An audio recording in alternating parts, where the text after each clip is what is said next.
أفضل 10 مسلسلات مصرية جديدة في 2026. في فيديو النهارده هشارك معاكم قائمة بتضم أهم 10 مسلسلات مصرية جديدة صدروا في 2026 واللي يستحقوا بكل تأكيد إن هم يكونوا ضمن قائمة مشاهدتك السنة دي لو أنت من محبين الدراما المصرية. بس في البداية برشح ليك موقع موفيبيديا، وده موقع ترشيحات أفلام ومسلسلات خاص بينا ومتميز ورائد في نوعه، واللي أكيد إنه هيعجبك. وما تنساش برضو تصلي على النبي، ويلا بينا نبدأ قائمتنا. رقم واحد معانا في القايمة هو مسلسل عين سحرية. المسلسل من إخراج السدير مسعود ومن بطولة عصام عمر وباسم سمرة ومحمد علاء. المسلسل بيحكي عن عادل، وده فني تركيب كاميرات مراقبة بيعدي بظروف مادية صعبة، وده بيخليه يقبل شغلانة يركب فيها كاميرا خفية في بيت معين، ولكن بالصدفة بيشوف جريمة قتل، ومن هنا حياته وحياة عيلته بتدخل في خطر كبير، وبيلاقي نفسه في مواجهة مع محامي وشبكة إجرامية كبيرة، فبيبدأ رحلة كشف الفساد وحماية الناس اللي هو بيحبهم.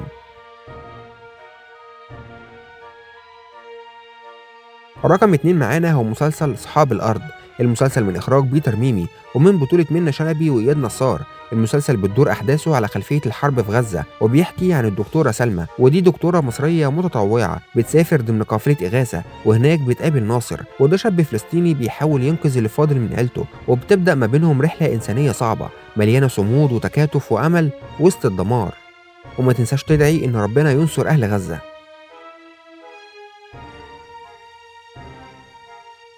ورقم 3 هو مسلسل هي كيمياء. المسلسل من إخراج إسلام خيري ومن بطولة مصطفى غريب ودياب. المسلسل بيدور في إطار كوميدي حوالين سلطان اللي حياته بتتقلب بعد وفاة أبوه، وبتتحول الجنازة لصدمة كبيرة ليه لما بيظهر أخوه حجاج اللي عمره ما سمع عنه قبل كده. فأخوه بيورط سلطان في أعمال مشبوهة وبيختفي فجأة، فبيضطر سلطان يدور على أسرار والده علشان يفهم الحقيقة وينقذ نفسه.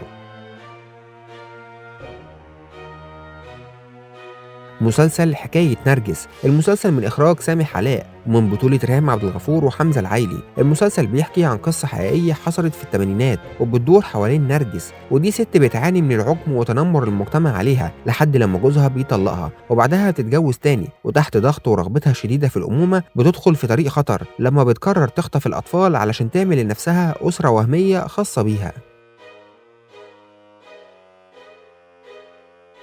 ورقم 5 هو مسلسل كان يا مكان. المسلسل من إخراج كريم العدل ومن بطولة ماجد الكدواني ويسرى اللوزي. المسلسل أحداثه بتدور حوالين أزمة منتصف العمر من خلال قصة مصطفى وزوجته داليا اللي بيقرروا ينفصلوا بعد 15 سنة جواز بسبب روتين حياتهم اللي أصبح ممل جدا، ولكن الانفصال بيتحول لصراع قانوني في المحاكم على حضانة بنتهم، وهنا البنت بتلاقي نفسها هي الضحية الأكبر للخلاف ده.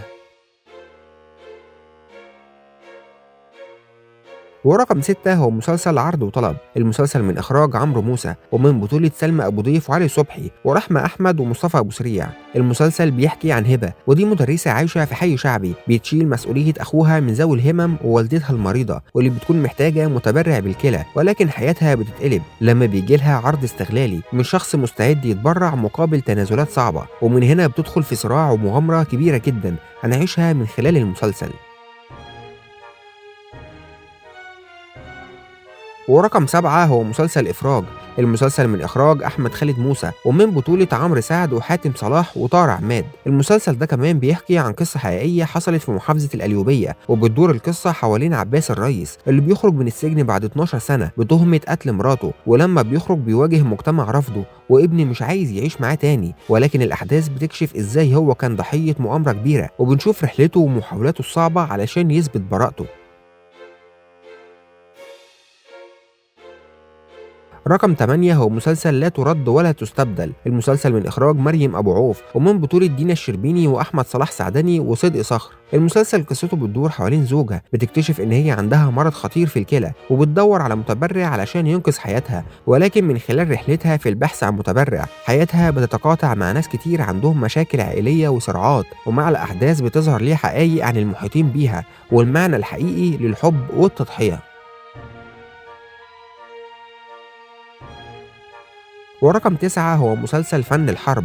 المسلسل من إخراج محمود عبد التواب ومن بطولة يوسف الشريف وشيري عادل وريم مصطفى وإسلام إبراهيم ودنيا سامي ومحمد جمعة. المسلسل بيدور حوالين زياد، وده شاب بيقرر يبدأ شغله الخاص بعيدا عن شركة والده رجل الأعمال الكبير، ولكن خيانة كبيرة بتحصل في الشركة بتسبب في انهيارها ودخول والده السجن. فبيرجع زياد مرة تانية علشان يستعيد فلوس والده وسمعته، وبيعتمد على ذكائه في تنفيذ خطط معقدة جدا. ورقم 10 وآخر مسلسل معانا هو مسلسل بطل العالم. المسلسل من إخراج عصام عبد الحميد ومن بطولة عصام عمر وفتحي عبد الوهاب وجيهان الشماشرجي. المسلسل بتدور أحداثه حوالين صلاح الحريف، الملاكم اللي بيخسر بطولة العالم فبتتدمر حياته بشكل كامل، فبيضطر يشتغل حارس شخصي، وبيكون مسؤول عن حماية بنت اسمها دنيا بعد وفاة أبوها اللي بيكون سايب وراها ديون وأسرار خطيرة بتورطهم في صراع كبير ومباشر مع عصابة كبيرة.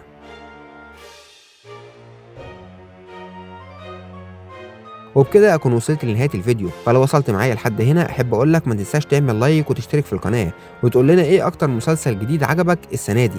وسلام.